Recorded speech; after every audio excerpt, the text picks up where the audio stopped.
Hello, everybody, and welcome to today's live feedback session. Let's see, we've got a lot of people in the chat already.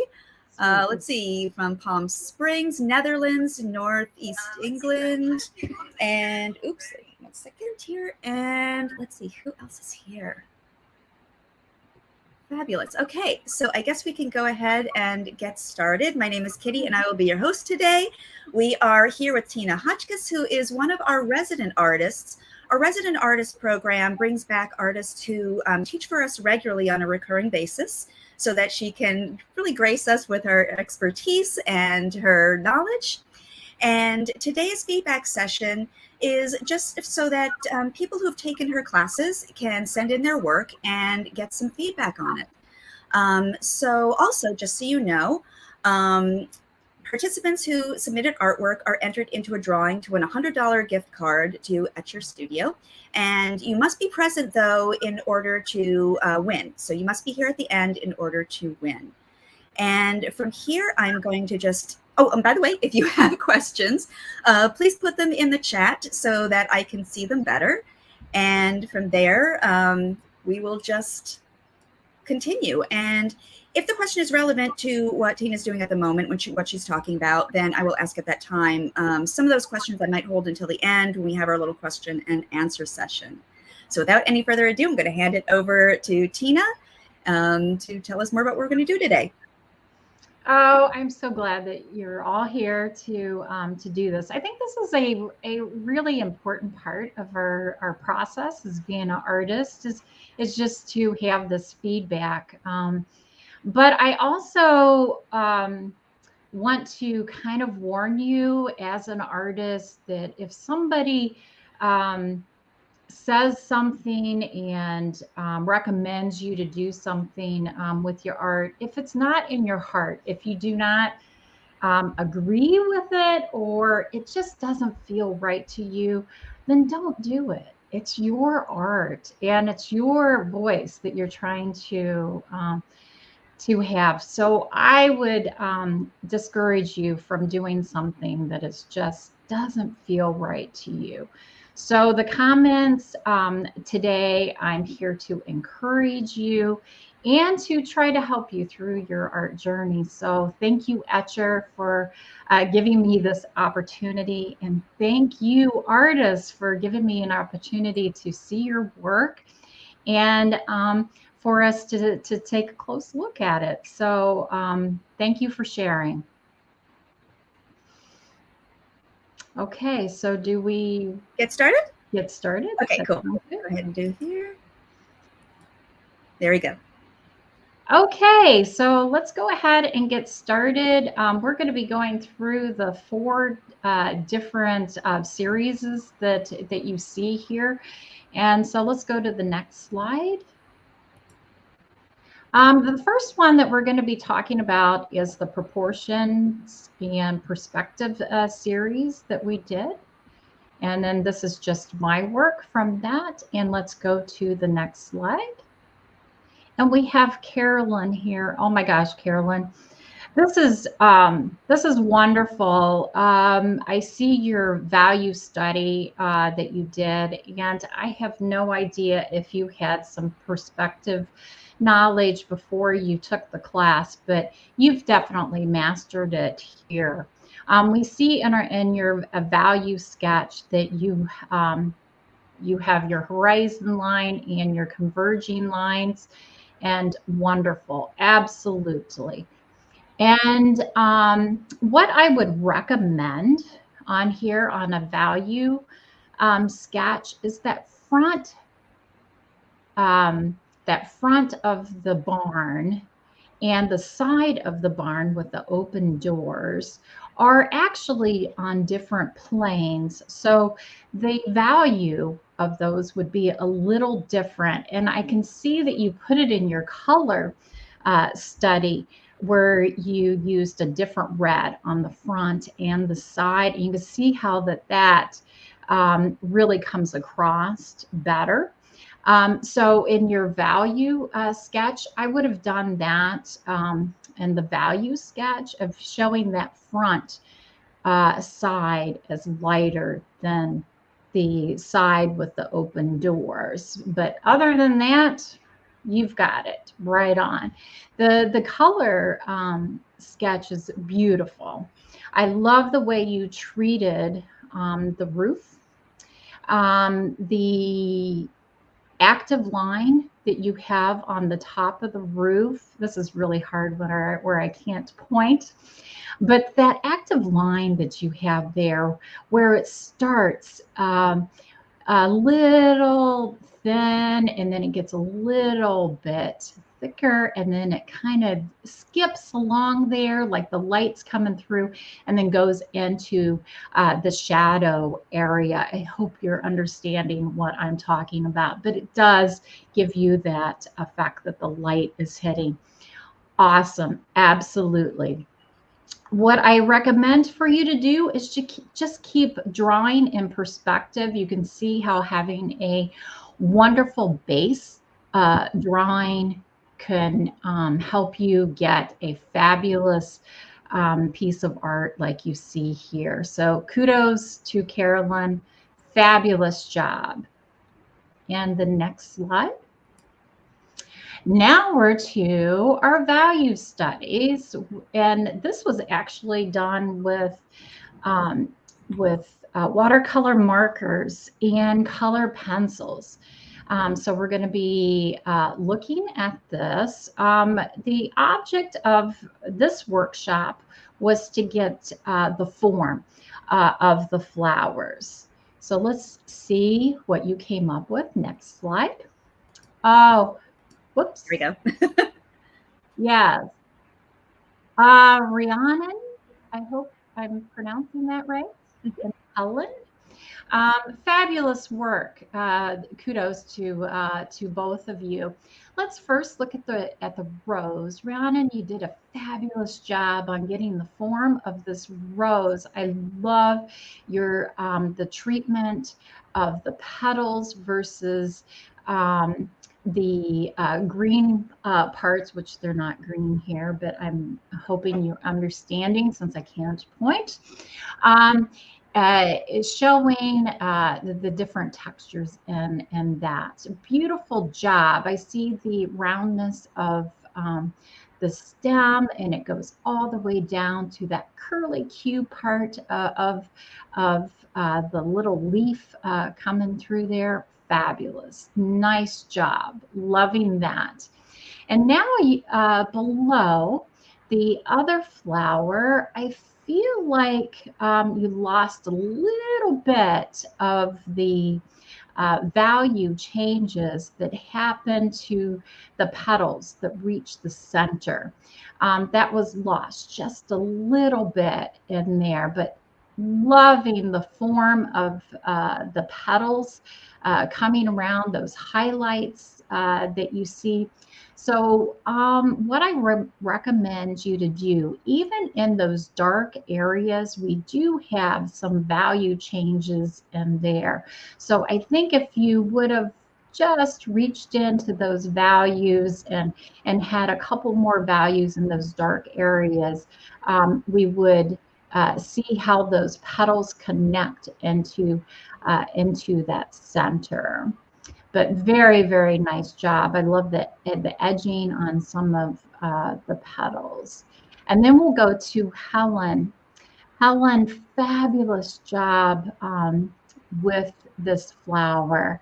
I'm loving the, I can just feel the rolling of your petals. And that's because we are looking at the values. And also what I see here, which is wonderful, is her found and lost edges that she has, where there's hard edges and then there's some edges that are really, really soft. And she paid very close attention to that on the reference photo. Also, the petal that overlaps the stem, look at the edging on that petal. She has it starts with this this dark thin line and then disappears and comes around. Loving that. You can just feel what the petal is like by just looking at it. And then she has a rounded form for the stem. Wonderful. Kudos to Helen. Nice job, both of you, on this. These value studies are very important to do. Next slide. Nice. This is the pears. We're looking at the light, how still life within still life. So how the light creates the form, and using color to show that also. So let's go to the next slide. And here we have Ingrid. Oh my goodness, I love this. She did all these different colors, and I remember commenting on Facebook. Very nice. We started out with a blue grisaille and then layered over top of that to get our form. And you can definitely see on all three of these the form of the pear, the light hitting the right side and the shadow area. And in the workshop, we really talked about that. I can see that the middle pear, you have that light coming through there, and we get more of a illusion of the shape because of that light spot that is next to the dark area coming around. Very nice. What I would recommend to Ingrid is to make sure that your colors are dry, that your paper is completely dry before adding your next layer of color. I feel like you've lost the transparency of your watercolor, and this could be because you're painting the other colors too soon and they're not being able to layer. And if that isn't the problem, it could be that it could be your paper. It is very important to use 100% cotton, really nice paper. Let's see, in the workshop, I was using the Winsor Newton 100% cotton. So I use that, and I also use Arches. So it could be the paper, and it also could be that you're touching your paper and working your paper too much with your brush. So use a lighter touch. So Ingrid, I don't, if none of these help you, please make sure that you get back with me, and we can talk more about this if you like. But kudos to you. You've done a wonderful job getting the form of the pear. And Tina? Yes. Ingrid made a comment saying, "Thank you. I used indeed terrible paper." And yes, I was brutal with the brush. Yeah, that is going to definitely do it. With watercolor, you have to have a really soft touch. And I think a lot of painters don't talk about that. Your touch is so important. And this is another reason why drawing is very important, because drawing will really tell you about your touch too. So good, Ingrid. You know, paper is definitely a number one here. Okay, go ahead to the next slide. Okay, so here we have Karen and Bonnie.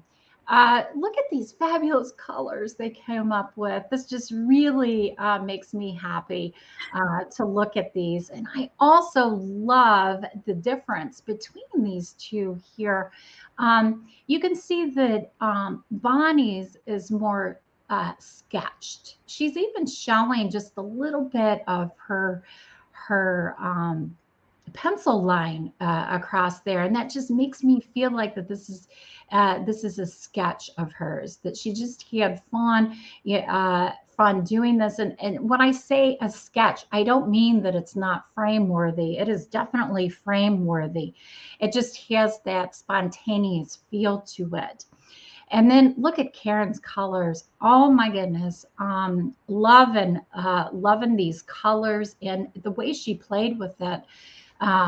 Pencil, I believe it's the color pencil right from the stem that goes down, that touch of blue up there is just beautiful. It kind of balances it from the blue that she has in her shadow. I see the transparency of colors in here, and also the wonderful neutrals that they ended up coming up with by layering these colors. And this is what this whole project was about. So I'm hoping that this kind of introduced them into layering color. Beautiful job, both of them. Thank you so much for sharing these with us. Next slide. Okay, here we have two pairs that are definitely different, but both of them fantastic. The pear on the left, Elsa's pear, is just beautiful. It shows the texture of the pear. Loving that. I'm wondering. I know that in the workshop we used paraffin there, and I'm hoping that. I'm thinking that that's what she did do. You kind of see the texture of that paper coming through, and then she was able to layer it with some color too. And it just worked out superbly here. And her form is wonderful, and that golden color with a little bit of blue coming in with purple. Ugh, just beautiful. Absolutely. I see transparency. Absolutely wonderful. Here we have our other pair, and Rhiannon. I hope I'm pronouncing that right. Lovely. Here we've got a person that is very sensitive with her colors. Wonderful, and this very pastel look. I'm loving that. That's why I put these two together so that you can see the difference between these, and they're both watercolor, and it just depends on our personality how it comes across. What I would recommend on the pair to the right is the highlighted area. It's kind of a funny shape. And we need to make sure that our shapes of our highlights make sense to the shape of our pear. So I would look at that just a little bit. When I look at the painting, my eye just keeps going right to that highlight. And you might want to try just sensitive, which you have a very sensitive touch, which is wonderful. You might want to put some color in there, just a little bit. You want it to stay as a highlight, but maybe put so that it doesn't stand out quite as much and have those hard edges around. So we need to really pay attention to the shape of our highlights too, for them to make sense.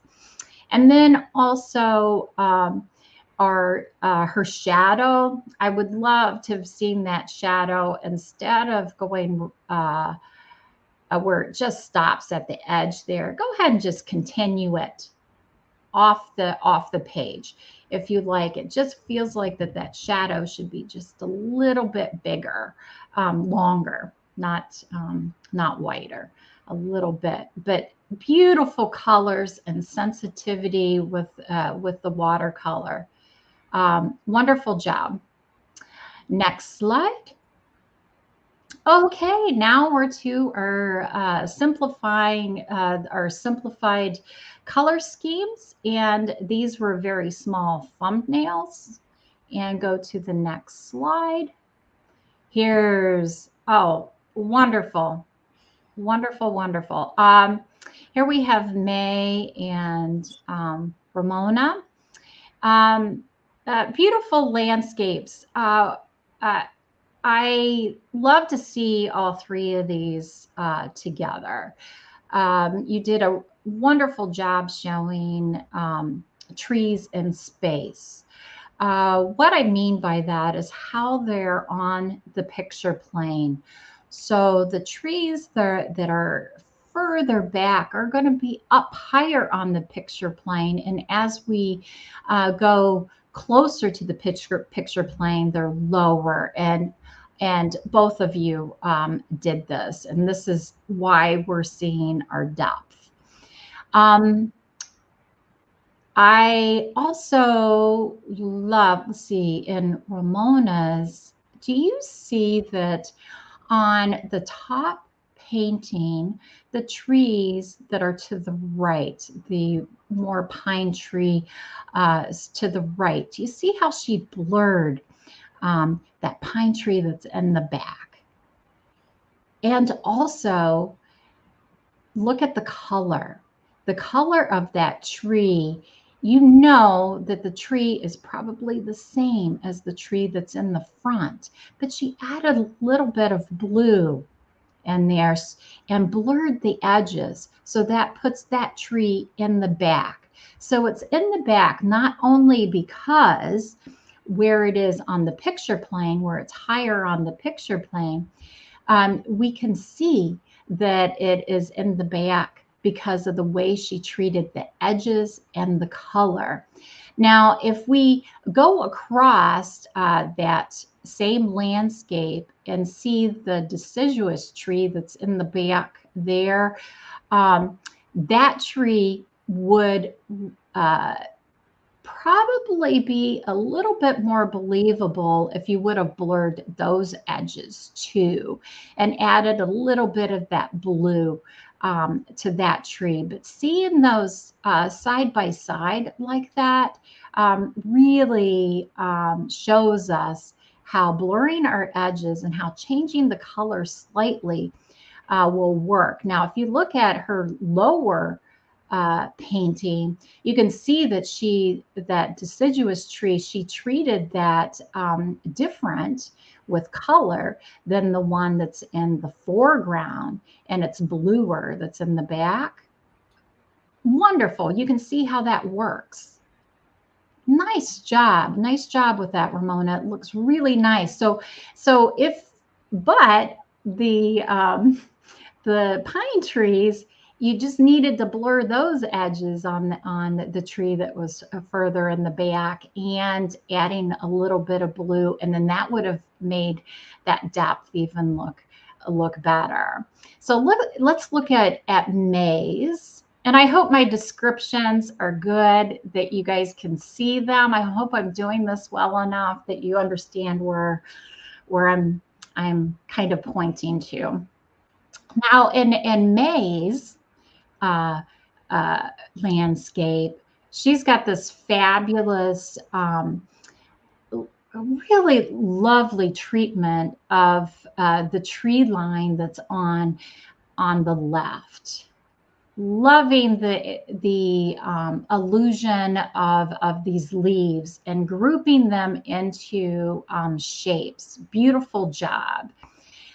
I think that if you would have blurred the edge of the tree that's in the furthest, where it reaches up to the sky, if you just would have blurred that edge just a little bit, that definitely would have made the distinction between far to near. Okay, beautiful job, wonderful landscapes. And let's go to the next slide. Okay, we're doing landscapes again. These are the landscapes that paint themselves.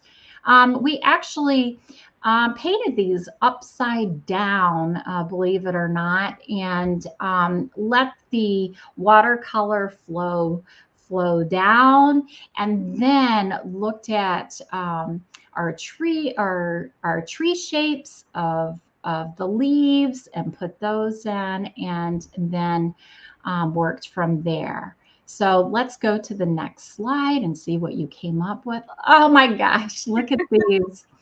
I'm just loving these. You talk about happy trees. These are happy, happy trees. They're so cheerful. Aren't they? Absolutely. This is what watercolor does for us when we let it do it. Um, and you can see the tree lines that we came up with, that they're not all straight. Trees aren't. They grow a little crooked and wind around each other, and it's just fantastic. Um, I Renanen, I don't know. Rhiannon? It might. I'm sorry. Pronounce it again. Rhiannon. Rhiannon. I'm terrible. I'm so sorry. And Andy, wonderful, wonderful job. Andy, you've got these rays of light that's coming through with that blue at the top. And this is these surprises that will appear. And also, you can make those by just using a thirsty brush and pulling that out. And I don't know if that just appeared or if you pulled that out with a thirsty brush, but that makes me, keep looking around. Look at the colors that you've mixed here. Beautiful, beautiful. And then Rhiannon has a beautiful array of color that's coming across here, and I'm loving your the shapes that you came up with here.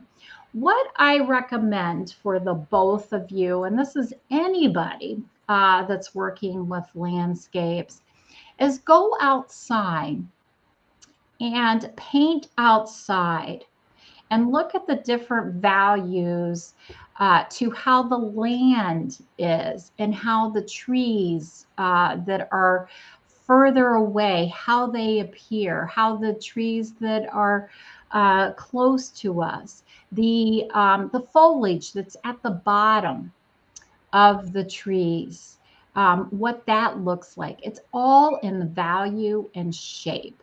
Value and shape. Okay, let's go on to the next. Now we have the dynamic animal portraits. Here, what I was trying to do here is to make the animal part of the background and the background part of the animal. In other words, pulling some of the colors that are in the background to the animal, and some of the colors that are in the animal to the background. But then also at the same time, pulling your eye to the animal. And this is something that is kind of hard to achieve. And it just takes practice in looking at your paintings from a distance to be able to look at it fully, and then coming up and putting your details in. So let's go to our next slide and see what you came up with. Oh, look at these. Love these little parrots. I believe they're parrots. I'm not a bird person, but wonderful, wonderful. Rhiannon, fabulous job with pulling your eye to the beak and the eyes of the parrot. Really nice. There's two things she has going on here. The red that's on the back that red orange color that's on the back of the bird that comes up. And then she also stuck that color right above the beak. That kind of pulls our eye up in there. Catherine has a fabulous bird here. Wonderful treatment of your ink. Love all those little, we can just tell that it's like feathers. And then she also does the treatment in the back and the background to kind of bring that background to the bird and the bird to the background. Very, very, very nice. Lovely. And then we have Suzanne that did the next, and look at that treatment of the parallel lines at the bottom right. Very nice. And then she repeats those up into the bird on his back, into the bird, and then also into the branches. Beautiful job. And I like how your ink changes, the thickness of the ink, and also the treatment of your lines. Beautiful job. I think that if Catherine would pull that orange up into the beak area, the top of the beak, that would pull our eye a little bit more towards the head of the bird, just like Rihanna did in the first one. That might pull our head more to our eye, more towards that area to the head of the bird. And then also, I think Suzanne, if Susan, if you did that too, I think that might help there also. But wonderful job on the parrots. Sorry. I was going to say, I just love how each little bird has a different personality and a different facial expression.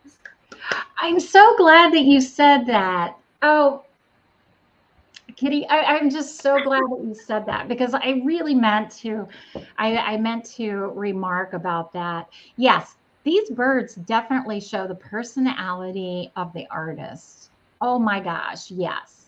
I think that the treatment of the ink definitely does that. Just like look at, these are scribble lines. You see the scribble lines that we all have our own scribble. It's just like a signature to us, and they're so freeing. And I definitely see these here. Yeah, nice comment. Love it. Next slide. Okay, now we're to our tigers. Rhiannon, you are like all over here. I just love it. I absolutely love it. She says that she loves your classes. Oh, I just love this.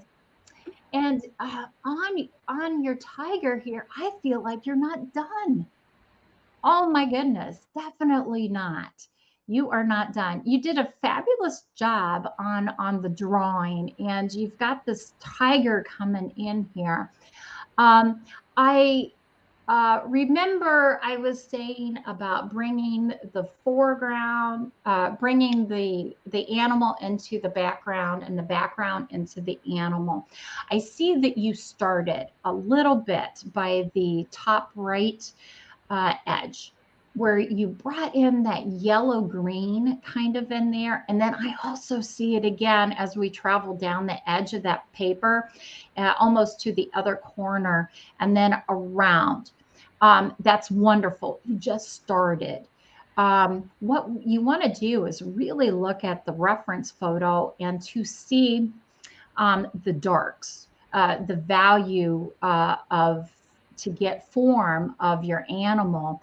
And how you're going to be treating that to get that nice sienna color darker is adding your blue that you have in your background. And then that's going to unify both of these. Now, you don't want to do it too much because then your tiger is going to disappear into the background. We don't want it to disappear in the background.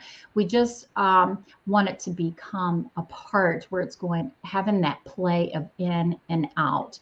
And I hope, I'm not a word person. So I hope that I'm making some sense here. And then here, that's the color with your watercolor. You also can do this with your ink work too. So bring some of those fine, I feel like that you're missing some of the fine ink lines that can be put into your tiger. And then you put those into your background too. And that's going to make them more unified together. So I hope that helps you. If I'm not explaining it well enough for you, please reach out to me, and I would love to talk to you. Tina? Yes. Just so you know, earlier there was a comment saying that your descriptions are working just great. Oh, thanks. I thought you might want to know that. Oh, this is really hard. You're doing fabulously. Okay. There's just so much to say about these pieces, and I understand that it's really hard. It's hard to share your artwork at times because it's you're putting a piece of yourself out there, and it's hard to hear other people's comments sometimes.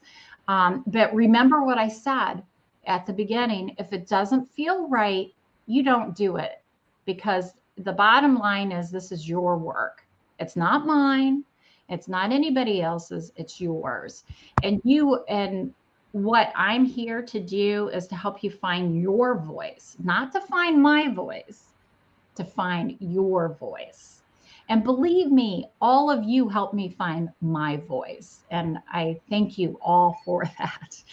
Okay, so let's go on to Nancy's fabulous rendition of this tiger. Lovely. Here, Nancy, I think maybe you went a little too far. Well, maybe not.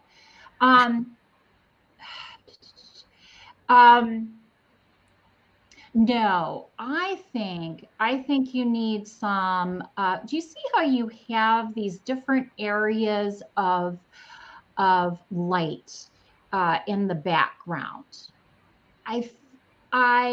That light should make some sense to give us a form to the background. You did a wonderful job with the light that's in your tiger. Wonderful. Absolutely. The light, those spots that are coming out, I think that they're competing with your tiger here. So what I would do with that is I would just take a glaze and just soften those a bit. Just put a little bit of color so that you're taking the value, pushing it back just a little bit. And I think that that's going to help with this. Then those light parts of the tiger are going to be coming out forward more. I just think that those map shapes that I see that are light in the background might be just a little too light. I hope that's making sense to you. Fabulous job with putting that green color in to your tiger that you see into the background. I see it in the eye, which is wonderful because my eye wants to go to the eye. And I think if you put that glaze over your background, it's even going to happen more. Very nice job. Nice. I think we can move on unless there aren't any other questions. Okay, I kept this one for last because, oh, wonderful that she took what she learned in the class and did her own photo. I really recommend you all to do this. Um, and lovely. This is all her. This is all her. I like the way that the background gets darker up at the top and then is lighter at the bottom. I love the treatment of the darks on the branches, on the branch and underneath the bird, and also um, the feathers. Oh my goodness! Look at the detail on those feathers. I just feel like that I can touch them. Wonderful, wonderful. My recommendation. And this is like what when I want to say, not really recommendation, but think of it this way. Think of it as what if. And so I'm going to say, what if you wanted the viewer to go to the head of the bird? Because right now, what I want to look at are the feathers. And my eye just kind of stops there and keeps going around and around of those feathers. I think that maybe if you darkened the top of his beak, now don't darken the whole thing. I like the textures that you have there. Think of a shape. You're really good with shapes, I can see here. So whatever would make sense to you, to darken part of that and kind of lead, because you've got that little bit of dark of the where the feathers start going up or down to the beak area. If you just darken a little bit across there and going more towards the eye, that might just bring the person's eye more towards the eye of the bird. Another thing that you might try, and this is only if it makes sense to you, only if it makes sense. Maybe putting a little bit of that beautiful blue color that you have in those feathers, put that into the eye, even though maybe this bird's eye doesn't show any of that, or maybe around the feathers of the eye, just to put a little bit of something up there, kind of like when I was talking about the other birds, where the back of the bird had a little bit of an orange, and then sticking that orange just right at the top where the feathers and the beak meet. That might help. So Bianca, look at this from far away and see, where does my eye go? It goes right to that highlight that you have in the feathers, right to that highlight. And my eye just wants to stay there. And we don't want that to happen. We want to look at the whole thing. So you might want to try some of those things. Now, it's hard. You have a fabulous piece like this, and you don't want to ruin it, right? We don't want to do that. So what you might want to do is there's something called acetate. It's wet media acetate. It's a clear medium. It's clear. You can put it over top of your painting, and you can paint watercolor over it. And that will kind of give you the illusion of adding a color might help without putting it on to your paper. So very nice. And I think we're at the end here. Yep. Oh my gosh, I want to thank you guys so much. And I hope that that my descriptions were good for you. This These classes are all for you. It's not for me. It's for you. And I'm just so honored to look at your work, and feel free to reach out to me and ask me questions. And if you want to see anything from me, let me know. Um, I'm there. Etcher's always asking me, what are you going to do next? And I want to do what you want to do. I really do. You can see that I'm coming from all angles here. My recommendation to everyone, to absolutely everyone, is to really concentrate on your drawing. Drawing's number one, and our painting hand is our drawing hand. And I really recommend, and I also recommend really looking at art that you like and ask yourself why you like it. And that's gonna help. A lot of times we'll look at something and we'll say, oh, that's really nice, or I like the colors. But ask yourself why. Why do I like it? Maybe it's the composition. Maybe it is the color scheme. And really take a good look at what that color scheme is. If there's art that you don't like, ask yourself, why? Why don't I like it? And was that what the artist was trying to tell me? Was trying to make me feel uncomfortable?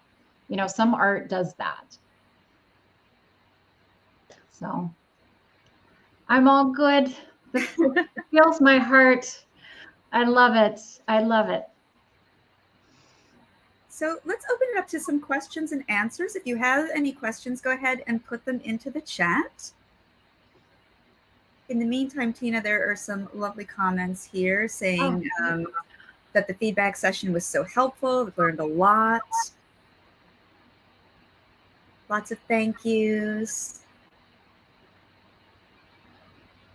And Bonita was saying, I have never thought of using acetate. I did try to scan and copy once, and then try something on the copy.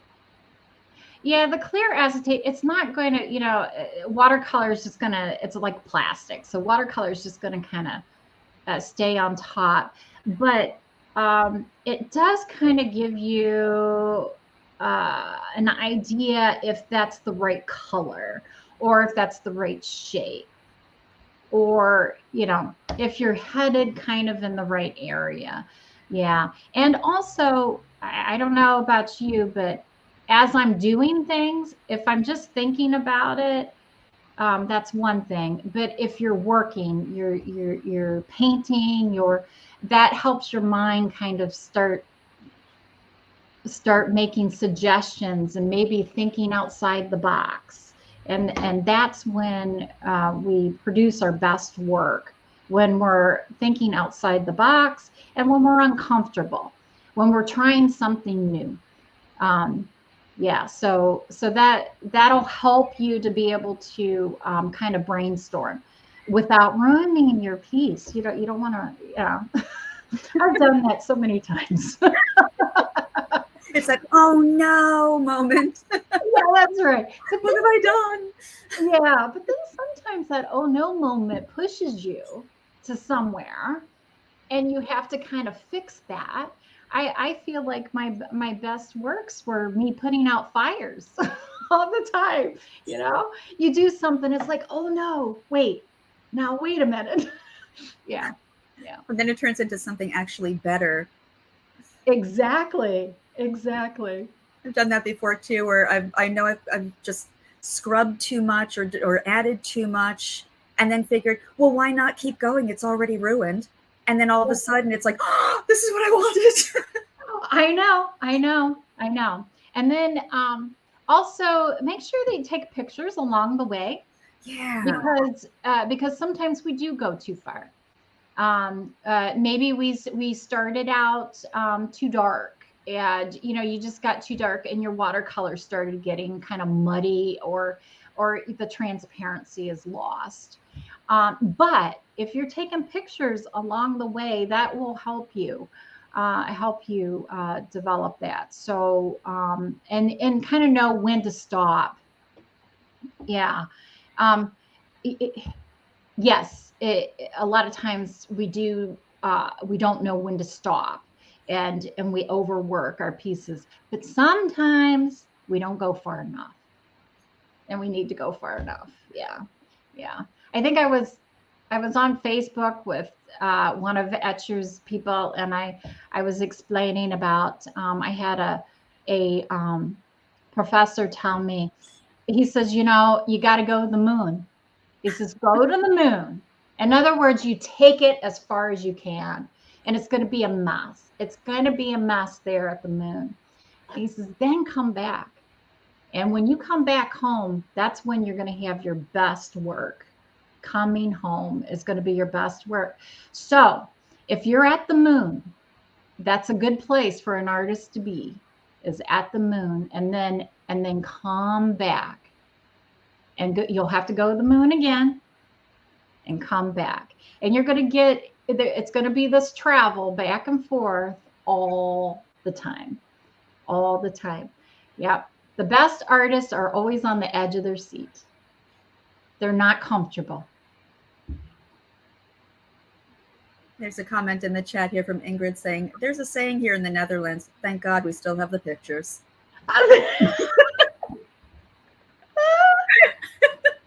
Right? Oh my gosh. Ingrid, I'm going to use that. That's fabulous. I like that. Oh my goodness. Yeah. I tell you, artists are the best people. We have yeah. Yeah, that's wonderful. I'm going to use that comment. That's great. Yeah. Thank God we have the pictures. Yeah, right. Love it. Yeah. Okay, well, I'm not seeing any more questions here. So before we move on to the drawing, before we spin the wheel, I did want to mention Tina's next class, which is coming up on the 4th, so just a couple of days from now. And Tina, do you want to tell us a little bit about that class? Oh, yes, I would love to. It's a high contrast watercolor.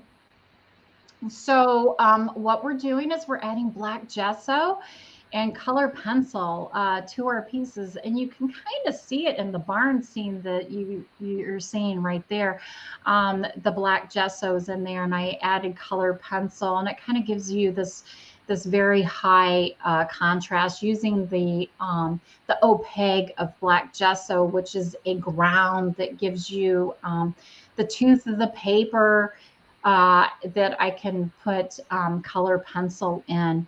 And then we add our transparency of watercolor to it. And it's just a wonderful combination that I want to share with all of you. So I hope you join us. And we're doing a leaf. It's just one leaf. A lot of fun. It will be a project where you can, in the demo that I do, I'm doing all kinds of watercolor techniques and stuff that I've used. I even use a Kleenex to roll off some of the color, and I use a quill as like an eyedropper for water to let it flow. So yeah, lots of fun. Great. And everybody, the link to the class is in the chat. So I think from here we can go ahead and move on to spin the wheel to find out who is winning the $100 gift certificate. Ooh. Yay! And just a reminder that you do need to be present in order to win. Okay, so I'm going to go ahead and add the wheel now. There we go. Oh my gosh. And here we go to spin.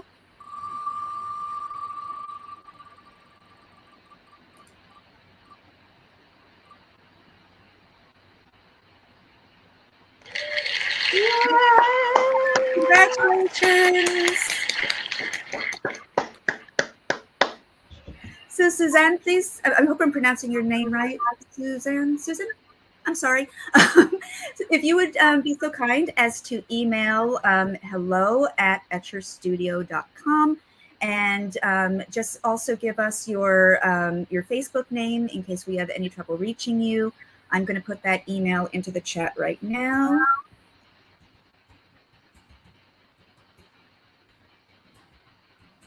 And it's $100. Yeah.